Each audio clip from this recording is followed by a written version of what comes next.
नए साल की शुभकामनाओं के साथ आपका स्वागत है। आप देख रहे हैं पहरेदार। यहाँ बुलंद होती है आपके हक की आवाज और कंपनियों की मनमानी से मिलती है राहत। आज के शो में हम बात करेंगे, अगर सर्विस सेंटर की लापरवाही से हादसे का शिकार हुई कार तो किसकी होगी जिम्मेदारी। मुंबई के कंज्यूमर डिस्ट्रिक्ट फोरम का बड़ा फैसला, health insurance company pre existing बीमारी का बहाना बनाकर नहीं मार सकती कंज्यूमर का हक। और पहरेदार के ईमेल के बाद टूटी बजाज आलियांज की नींद, कंज्यूमर को दिया रिफंड। कार की सर्विसिंग हो या कोई रिपेयर का काम, हर कंपनी इस बात पर जोर देती है कि आप अपनी कार केवल और केवल कंपनी के ऑथराइज सर्विस सेंटर में ही भेजें। यह भी कहा जाता है कि अगर ऑथराइज सेंटर से बाहर कार की कोई मरम्मत होगी तो कंपनी की कोई जिम्मेदारी नहीं होगी, यहां तक कि आपकी वारंटी भी खत्म कर दी जा सकती है। लेकिन अगर सर्विस सेंटर ही गाड़ी को चौपट कर दे तब क्या करें। सर्विस सेंटर में खड़ी ये टेरानो कार अपने आप में एक कहानी है। कार का ये हाल इसके मालिक अंकित के हाथों या किसी एक्सीडेंट से नहीं हुआ है। इसे इस हाल में पहुंचाया है निसान कंपनी के ऑथराइज सर्विस सेंटर ने। गाजियाबाद के अंकित अपनी नई गाड़ी को पहली सर्विस के लिए यहां देकर गए थे और लेने पहुंचे तो कार इस हाल में मिली। रोड टेस्टिंग के लिए मेरी गाड़ी को ले गए तो उन्होंने गोल चक्कर, जो वहाँ पे एक FNG हाईवे है, उसके गोल चक्कर पे उन्होंने डिवाइडर पे हिट किया और फिर जो साइड में वहाँ पे कुछ लोग थे जो छोले कुलचे बनाते हैं या फिर ठेली वाले होते हैं, उनको भी हिट किया। और सडनली वो सारे लोग, मतलब जो वहाँ पे लोग थे, वो इंजर्ड हो गए। मैं घर पे बैठा हुआ था उस टाइम, मुझे सडनली एक फोन आया कि आपकी गाड़ी पूरी तरीके से डैमेज हो गई है और उससे कुछ लोग इंजर्ड हो गए हैं। निसान ने इस मामले में पहरेदार को जवाब दिया कि कंपनी ये सुनिश्चित करती है कि कस्टमर की सभी चिंताएं अच्छी तरह दूर की जाएं। इस मामले में भी कंपनी ने यही कहा है। अंकित ऐसे अकेले ग्राहक नहीं हैं जिनके साथ ऐसा हुआ। हमारे पास मोहाली से भी ऐसी ही एक शिकायत आई। सुखमनी बाजवा ने कुछ स्क्रैच निकलवाने के लिए अपनी होंडा अमेज सर्विस सेंटर भेजी तो वहां उस पर बड़ा सा डेंट लग गया। ऊपर से सर्विस सेंटर मामला सुलझाने के बजाय जिम्मेदारी से पल्ला झाड़ने में लग गया। GM की वर्डिंग्स क्या थी कि आपसे भी तो बाहर लग सकती थी ना, आपसे भी तो थूक सकती थी बाहर, हमसे थूकी तो कोई बात नहीं, इंश्योरेंस से ठीक करवा देते आपकी इंश्योरेंस में से। एंड ही वाज लाइक नहीं ऐसे नहीं है कि हम तो कुछ नहीं कर सकते। मैंने सिर्फ बोला कि आप ये गाड़ी रखो, अपने एंड से रिपेयर करो। सुखमनी के मामले में होंडा ने हमें बताया कि कंज्यूमर की इच्छा के मुताबिक उसकी शिकायत दूर कर दी गई थी। साथ ही उन्हें गुडविल जेस्चर के तौर पर एक्स्ट्रा सर्विस बेनिफिट भी दिए गए। पहरेदार पिछले 3 महीनों में ऐसे 3 मामले कंपनियों के सामने उठा चुका है, जिसमें सर्विस सेंटर की लापरवाही का खामियाजा कंज्यूमर को भुगतना पड़ा है। हमारे मेल बॉक्स में ऐसी शिकायतें आती रहती हैं। कंपनियों की दलील है कि कार का एक्सीडेंट किसी से भी हो सकता है, लेकिन ऐसे में खामियाजा कौन भुगतेगा, ये बड़ा सवाल है। वैसे इस सवाल का मेरे पास सीधा सा जवाब है, जो गलती करेगा वो खामियाजा भरेगा। लेकिन ये सीधा सा जवाब बहुत टेढ़ा बन जाता है अगर आपकी कार किसी भी कंपनी के ऑथराइज सर्विस सेंटर में हादसे का शिकार होती है। तो सर्विस सेंटर की क्या जिम्मेदारी है, कंपनी की क्या जिम्मेदारी है और सर्विस सेंटर की इस लापरवाही से आप कैसे जूझे, समझते हैं कंज्यूमर मामलों की वकील कादम्बरी पुरी से। Kadambari, welcome to the show. मुझे बताइए, अगर किसी की कार सर्विस सेंटर में हादसे का शिकार होती है, किसकी जिम्मेदारी ये मानी जाएगी? मैं अपनी कार सर्विस सेंटर को सुबह देती हूँ कि मुझे सर्विसिंग होकर के ये कार शाम को मिलनी चाहिए और शाम को मुझे ऐसी कार मिलती है जो पूरी तरह से क्षतिग्रस्त है। कौन है जिम्मेदार? प्रियंका, इसमें पूरी तरह से जिम्मेदारी ऑथराइज डीलर की होती है। एक कस्टमर जाता है अपनी गाड़ी सर्विसिंग के लिए या रिपेयर ठीक करने के लिए, इसलिए नहीं देता कि आप उसे और डैमेज करके दे दें। जो जिस पर्पस के लिए उन्होंने रिसीव की है, एटलीस्ट वो पूरा करके दें, ना कि डैमेज करके।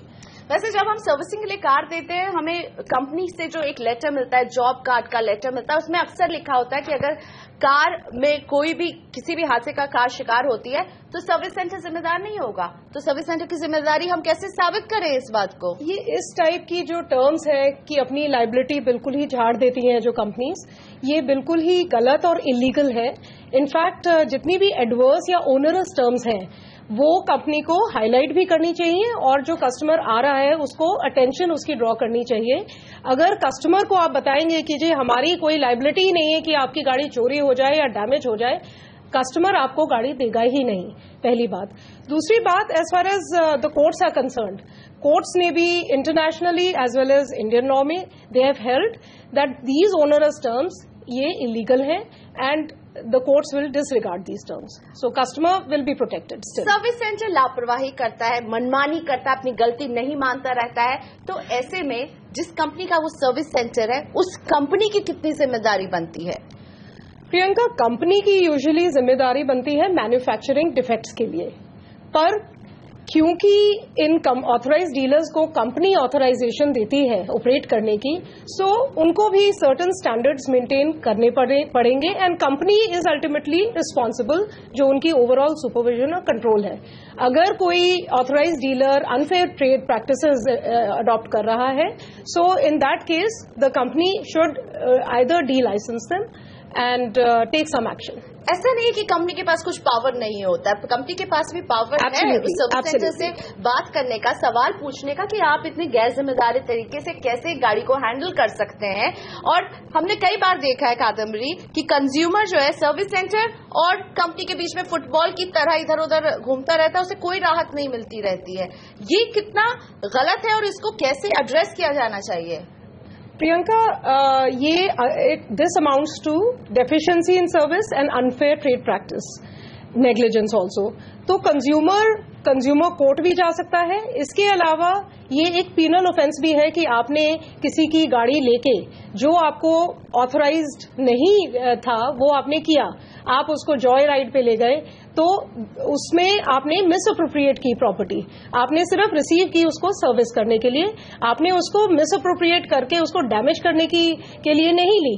सो this amounts to breach of trust, misappropriation of property. So consumer can file a criminal complaint as well as go to the consumer court. Kadambari, एक और पॉइंट मैं रेज करना चाहती हूँ। हमारे पास जब ये मामले आते हैं, हम कंपनियों को अप्रोच करते हैं, तो कई बार हमें ये भी सुनने को मिलता है कि हादसा तो कहीं भी हो सकता है और गाड़ी इंश्योर्ड है तो इंश्योरेंस से क्लेम कर लिया जाए, इसमें हम क्या करें? क्या ये कहना सही है? नहीं, कस्टमर की रिस्पॉन्सिबिलिटी नहीं है कि इंश्योरेंस क्लेम करे। जिसने आपकी गाड़ी को डैमेज किया है बिना ऑथराइजेशन के, बिना and they clearly acted illegally, so it is their liability to repair the defects. आपको इंश्योरेंस लेने के लिए मजबूर नहीं कर सकते हैं। तो यानी अगली बार अगर सर्विस सेंटर कोई जाता है और उसकी गाड़ी हादसे का शिकार होती है, तो सर्विस सेंटर और उसके बाद कंपनी दोनों की ही जिम्मेदारी कि उसे मुआवजा मिले और उसे राहत मिले। दोनों ही जिम्मेदारी से भाग नहीं सकते, but primarily it is authorised dealer which will be held responsible. हाँ, कंपनी की जिम्मेदारी इतनी जरूर रहेगी कि कोई ना कोई एक्शन डीलर के अगेंस्ट ले, और तो company is also answerable in that way. चलिए, तो फिर चुप बिल्कुल भी ना बैठिए, लड़िए अपने हक के लिए। अगर सर्विस सेंटर में आपकी गाड़ी का हाल बुरा होता है तो आप सर्विस सेंटर को से पूछ सकते हैं सवाल और अपने हक के लिए कंज्यूमर कोर्ट का भी रुख कर सकते हैं। लेते हैं एक ब्रेक यहाँ पर। ब्रेक के बाद कंज्यूमर की जीत की कहानी। मुंबई के कंज्यूमर कोर्ट ने नहीं चलने दी हेल्थ इंश्योरेंस कंपनी की मनमानी। स्टार हेल्थ को देनी पड़ेगी इंश्योरेंस की रकम और मुआवजा।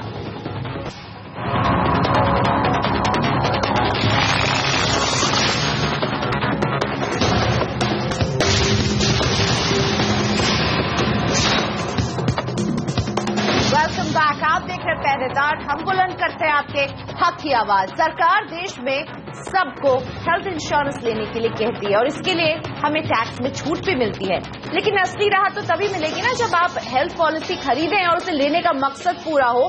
यानी कि जब आप किसी बीमारी के लंबे मोटे चौड़े खर्च से गुजरें तो उस इलाज के खर्च में आपको हेल्थ पॉलिसी मदद कर पाए। जमीनी हकीकत कुछ और ही है। इंश्योरेंस कंपनियां जो हेल्थ पॉलिसी बेचने के लिए आपके आगे पीछे घूमती हैं, पलके बिछा देती हैं, वहीं जब आप क्लेम लेने के लिए जाते हैं तो कन्नी काटने लगती है। मुंबई के दिलीप मोहिते के साथ ऐसा ही हुआ। इनकी health insurance company star health and allied insurance ने प्री एग्जिस्टिंग डिजीज का बहाना बनाकर उनकी पत्नी के इलाज का खर्च देने से इनकार कर दिया। लेकिन जब दिलीप अपनी शिकायत लेकर कंज्यूमर कोर्ट पहुंचे तो कोर्ट ने उन्हें सही पाया और कंपनी को गलत। साथ ही कोर्ट ने स्टार हेल्थ को इस बात के निर्देश भी दिए कि वो दिलीप को इंश्योरेंस की रकम के अलावा ब्याज और मुआवजा भी दे। पूरे मामले को समझते हैं दिलीप से। मेरे साथ जुड़ गए हैं मुंबई स्टूडियो स्टूडियो से दिलीप मोहिते।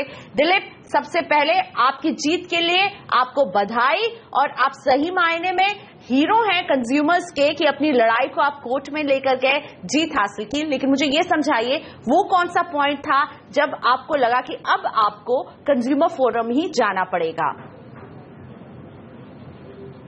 मैडम, ये जो पॉइंट था मुझे कंज्यूमर कोर्ट में जाने के लिए कि उन्होंने बताया कि ये जो डिसीज है वो डिसीज आपके औरत को पहले से ही है। मेरे औरत के छाती में दर्द होते टाइम मैंने उनको फोन किया और उनको बताया कि हम एक हॉस्पिटल में, सहयोग हॉस्पिटल में थाना में उनको एडमिट कर रहा है।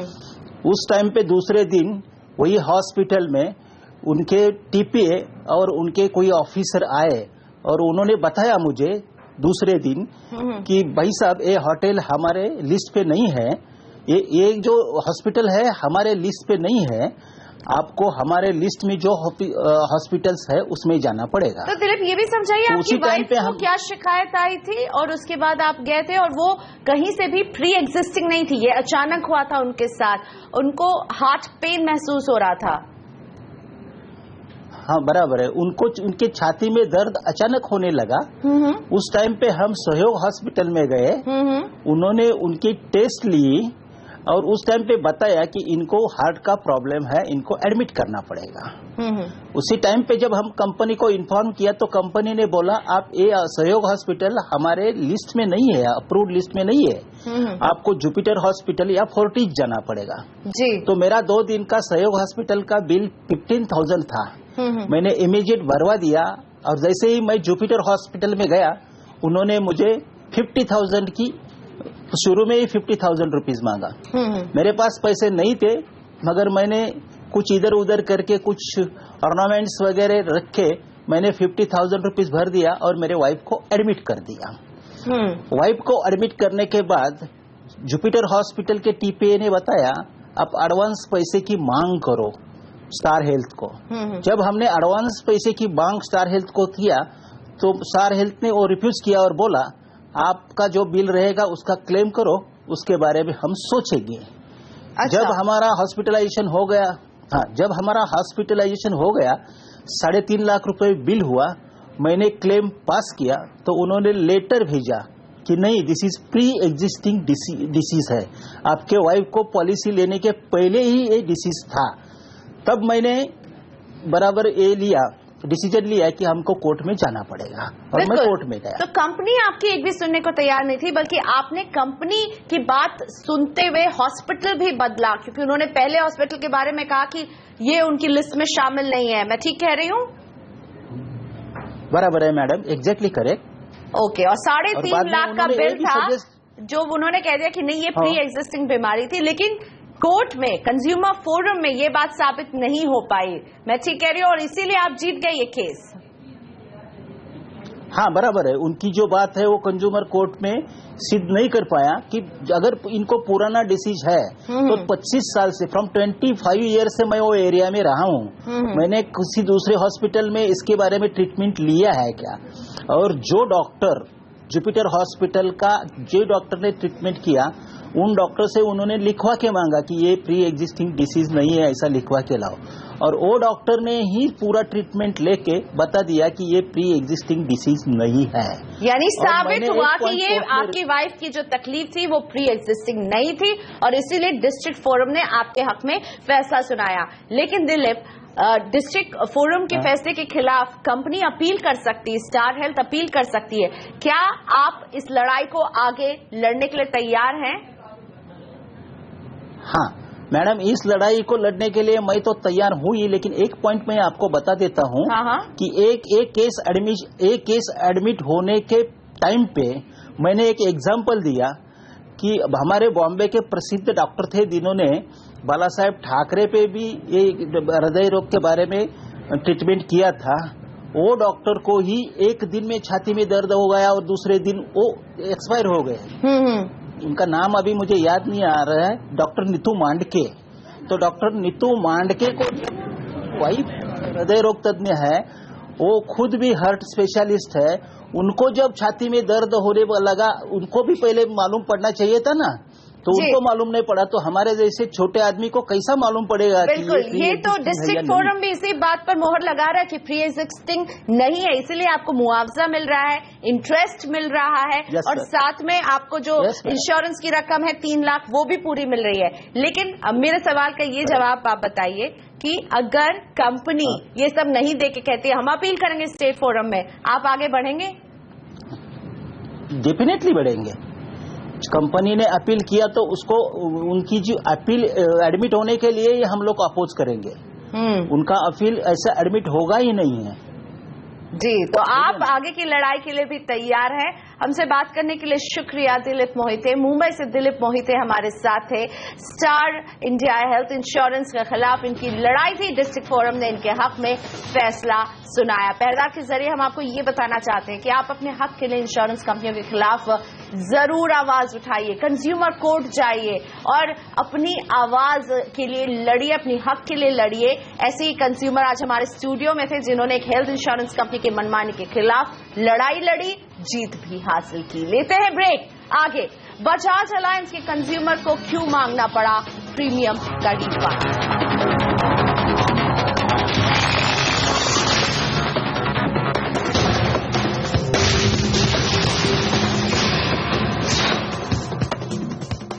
Welcome back. आप देख रहे पहरेदार। बुलंद कीजिए अपने हक की आवाज हमारे साथ। इंश्योरेंस कंपनियों की मनमानी थमने का नाम नहीं ले रही। दिल्ली के वसंत कुंज में रहने वाले हेमराज गोयल की शिकायत भी एक इंश्योरेंस कंपनी से ही है। इन्हें अपनी पत्नी सुषमा गोयल के साथ विदेश जाना था, जिसके लिए हेमराज जी ने बजाज अलियांज से ओवरसीज मेडिकल पॉलिसी ली।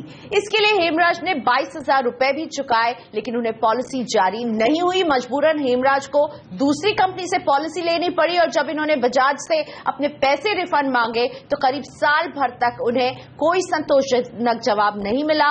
हेमराज पहुंचे पहरेदार के पास। हमारे साथ है फोन लाइन पर हेमराज गोयल। हेमराज जी नमस्ते, बताइए क्यों आपको दूसरी कंपनी से ये ओवरसीज मेडिकल पॉलिसी लेनी पड़ी?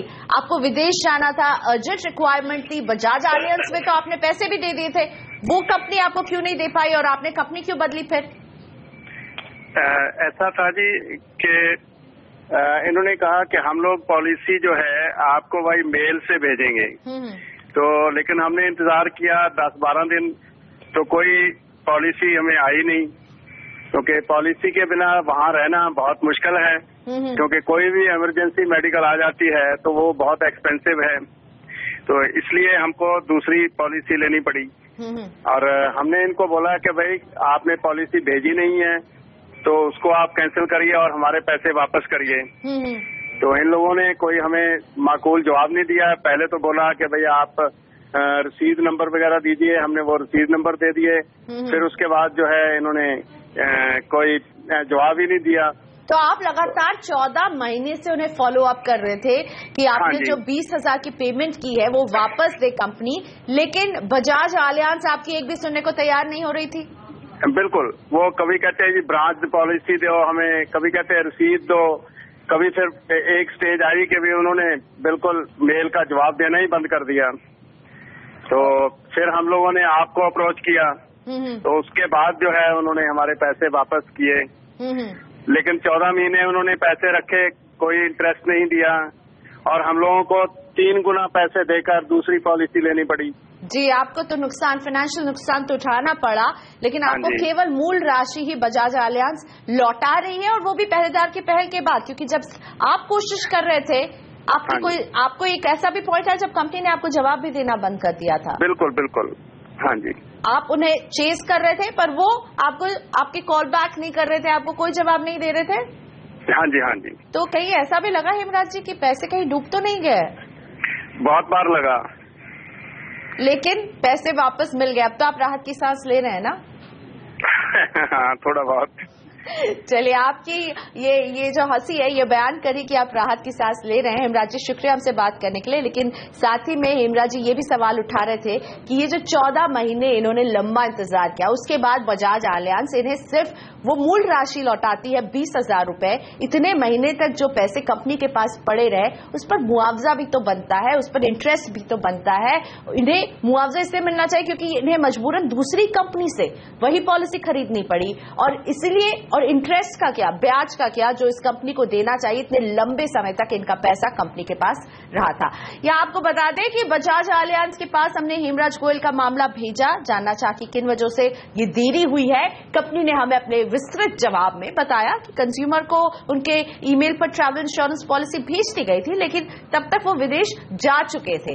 इस वजह से कंज्यूमर ये मान रहे थे कि उन्हें पॉलिसी जारी नहीं की गई। जब कंज्यूमर भारत वापस लौटे, रिफंड का क्लेम किया, तो कंपनी ने उनसे अल्टरनेट पॉलिसी की कॉपी मांगी थी। इन सब औपचारिकताओं की वजह से ये देरी हुई थी, लेकिन अब इस देरी को सुधार कर इन्होंने वो पैसे वापस कर दिए हैं और कंज्यूमर की रिक्वेस्ट पर पॉलिसी भी कैंसिल कर दी है। तो इसी के साथ बजाज एलियांज ने सही कदम तो उठाया, लेकिन पहरेदार को जगाना पड़ा इस कंपनी को। यहीं पर हमें इजाजत दीजिए, अगले हफ्ते हम फिर हाजिर रहेंगे आपकी आवाज बुलंद करने के लिए। आप हमें ईमेल के जरिए अपने सुझाव, शिकायत, सलाह भेज सकते हैं। ट्विटर पर भी फॉलो कर सकते हैं आप मुझे और पहरेदार को। लेकिन आज के लिए इतना ही, नमस्कार।